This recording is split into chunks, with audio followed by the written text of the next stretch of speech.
Poco después de que yo naciera, mi madre y mi padre decidieron mudarse a una casa.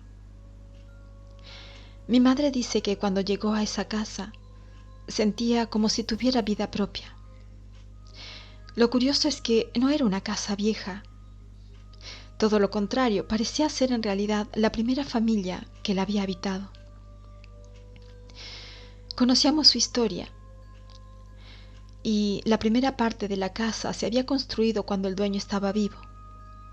Luego el dueño tuvo un accidente en el cual falleció y así pasaron algunos años en los que esa casa había quedado a medio construir, hasta que finalmente uno de los hermanos del dueño la terminó y la puso a la venta.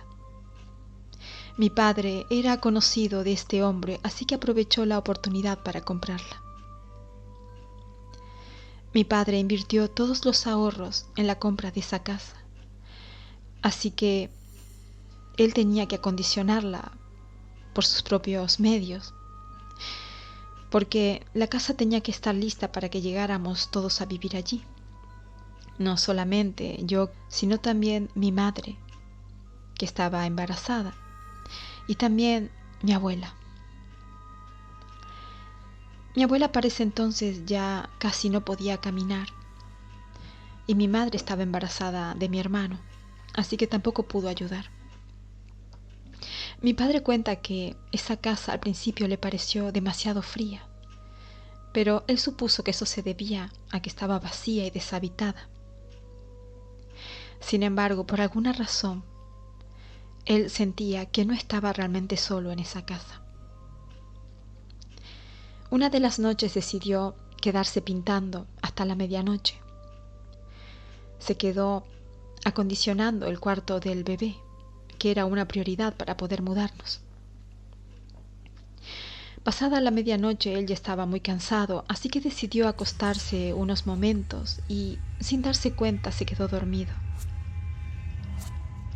Fue entonces cuando, en medio de el profundo sueño, que fueron solamente unos instantes, el sonido de alguien corriendo por la casa lo despertó. Se levantó muy asustado, pensando que había algún intruso y que a lo mejor había robado sus objetos personales que estaban en la planta baja. Así que por unos segundos trató de recobrar la conciencia y pensó, había cerrado todo, así que no había manera de que alguien entrara, y de haberlo hecho, tendría que haber realizado un ruido demasiado fuerte, como tirar la puerta o romper la ventana. Pero él no había escuchado nada de esto, así que pensó que esto era solo parte del sueño. Decidió levantarse e ir a casa. Pero en ese momento en que se disponía a tomar sus cosas para salir, escuchó, ya despierto, con toda claridad y con seguridad, los mismos pasos corriendo, pasos que pasaban frente a la habitación del bebé y se refugiaban en el fondo, en lo que iba a ser el cuarto de la abuela. Mi padre nunca había creído en fantasmas o en entes del más allá o en espíritus de muertos que regresaban. Él nunca había creído en nada de esto, así que decidió no ir a revisar. Simplemente salió del lugar, se fue a casa y nunca nos contó lo que había sucedido en ese momento. Solo lo hizo años después, cuando muchas experiencias de todos nosotros se sumaron, experiencias que vivimos en esa casa. Los años pasaron y la realidad es que, pues yo nunca tuve miedo en esa casa, no hasta que cumplí 7 años. Mi madre nos contó años después que mi hermano se la pasó toda su primera infancia jugando con una niña. Era una amiga imaginaria y él solía dibujarla y le gustaba conversar con ella en la noche. Por mi parte, nada parecido me ocurrió. Pero cuando estos hechos comenzaron a pasar, mi abuela ya había fallecido. Así que mi hermano, que ya estaba creciendo, se mudó a la habitación de la abuela y a mí me dejaron la habitación que era de mi hermano. Era una habitación más pequeña. Recuerdo que esa primera noche en esa habitación realmente sentí miedo en la oscuridad. Era como que algo se escondía en esa oscuridad. El closet de mi cuarto era muy amplio, por lo que guardábamos algunos objetos de antaño, la ropa de mi hermano cuando era bebé, incluso algunos de nuestros juguetes. Yo ya llevaba tiempo en el que todas las noches, antes de acostarme, realizaba una especie de ritual. Cerraba bien la puerta del closet y ponía delante un baúl. Esto era algo que hacía sin saber, simplemente lo hacía.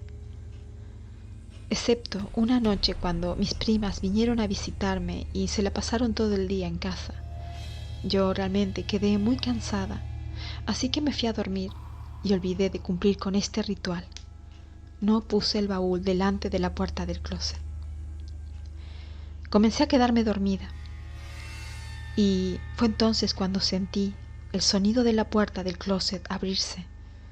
Esto me despertó inmediatamente y yo desde la posición que estaba en la cama podía ver perfectamente el closet abriéndose. Intenté no abrir más los ojos porque definitivamente había alguien parado ahí tratando de salir del closet. Alcancé a ver el vestido de una mujer, así que decidí quedarme quieta para que esta mujer que estaba ahí parada en la oscuridad no se diera cuenta que yo la estaba viendo. Realmente fingí estar dormida. Fingí que no había visto nada, porque prefería quedarme ahí inmovilizada a intentar atravesar delante de ella y salir corriendo al cuarto de mis padres. Lo peor fue cuando esta mujer comenzó a contar. Contó en voz muy baja y era realmente aterrador. Era aterrador porque esa voz se sentía cada vez más cerca. Y en el momento en que la sentí muy cerca de mí, se cayó de repente y la puerta del closet se cerró.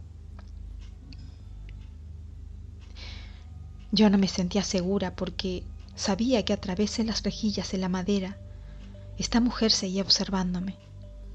Así que con todo mi miedo hice un esfuerzo y me quedé dormida. No me atreví a decir nada al día siguiente hasta que una tarde, cuando llegué de la escuela, vi a mi hermano y a mi madre muy asustados. Mi hermano había llegado de entrenar karate y se había ido a su cuarto a hacer la tarea escolar. Fue en ese momento que él dice que sintió como si yo le hubiera pegado con un dedo en la oreja por la espalda, que él gritó de dolor y salió llorando y me vio a mí meterme en mi habitación. Así que él se puso a llorar en el pasillo y mi madre subió para ver qué le pasaba. Y él le contó lo que había sucedido, le dijo que yo había entrado a su cuarto y que le había pegado por la espalda. Pero mi madre le dijo que eso era imposible porque yo no estaba en la escuela con una amiga. Mi madre entró a mi cuarto con mucho miedo, lo revisó y se dio cuenta que efectivamente no había nadie allí. Sin embargo, mi hermano tenía la oreja roja. Entonces decidí contarle a mi madre lo que me había pasado a mí aquella noche con la puerta del closet.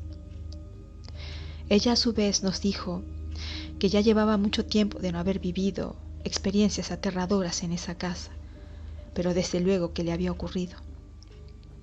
Dice que apenas llegamos el día de la mudanza, mi abuela vio a una niña desde la ventana, una niña que nos miraba. Pero como mi abuela comenzaba a tener problemas de demencia senil, mi madre no le creyó demasiado. Sin embargo, meses después de que naciera mi hermano, mi madre fue testigo de la presencia de esa niña. Una noche, su llanto la despertó. Pensando que se trataba del bebé, se levantó para preparar el biberón. Notó que mientras lo estaba haciendo, esta cosa dejaba de llorar. Aún así decidió llevarle el biberón a mi hermano. Subió las escaleras y cuando llegó a la habitación, vio a esta niña sentada sobre la cuna de mi hermano, dispuesta a aplastar la cara del bebé.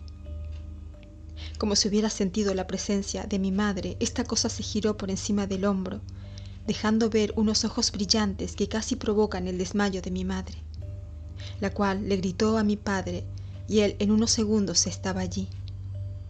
Mi padre revisó, pero no había nada, no había absolutamente nada. Mi madre le señalaba el closet, pero mi padre no encontró nada allí tampoco. Mi madre no podía explicar lo que acababa de ver, así que mi padre le dijo que tal vez al levantarse un poco dormida, estaba viviendo dentro de un sueño y no se dio cuenta, sobre todo porque notó que en ese momento ya no tenía el biberón en sus manos. El bebé ahora no dejaba de llorar. Así que pasaron meses hasta que mi madre volvió a poner a mi hermano en su cuna. Luego, con el paso del tiempo, mi hermano creció, se mudó a la habitación de mi abuela, empezó a hablar de su amiga imaginaria, de sus juegos, de sus dibujos, y mi madre hizo todo lo posible para convencerse de que solo era imaginación infantil y de que nada tenía que ver con ese sueño, ese supuesto sueño de esa niña en la cuna de mi hermano. Ignoró todos sus dibujos, aun cuando podía ver que mi hermano dibujaba a la niña con la misma ropa que mi madre la había visto ese día. Para ese entonces yo ya tenía 12 años y esta historia se hizo conocida en toda mi familia. La aparición de esa niña que de vez en cuando se dejaba ver, que hacía notar su presencia como si quisiera asustarnos. Lo cierto es que esa voz que yo sentí aquel día, esa voz que venía de esa presencia parada en la puerta del closet, esa voz que contaba cada vez más cerca mío, ya no salía del closet, sino desde debajo de mi cama. Al principio, como todos, traté de convencerme que era un sueño, pero cada vez que intentaba dormirme, esta voz se hacía más insistente. Era como si quisiera que yo notara su presencia y se diera cuenta que estaba ahí debajo de mi cama. Así que tomé la decisión definitiva de ignorarla y de quedarme dormida. Fue entonces cuando un golpe fuerte en el colchón me despertó. Era como si me hubiera pateado alguien desde debajo de la cama. En ese momento no dudé ni un instante. Esta vez tuve el coraje de salir corriendo y no me importó si iba a encontrármela en el camino. El golpe había sido demasiado violento y yo temí que me hiciera daño. Luego ocurrió lo más curioso. Al día siguiente mi padre fue a revisar debajo de la cama y fue allí cuando encontró ese biberón que se desapareció de las manos de mi madre el día que vio a la niña en la cuna del bebé. Hoy en día seguimos viviendo en esa casa y desde aquel incidente del biberón no han pasado cosas tan graves. Y es rara, cada vez más rara y menos frecuente, aunque ocurre de vez en cuando, oír cada vez más despacio y más lejos esa voz de esa presencia que habita debajo de mi cama.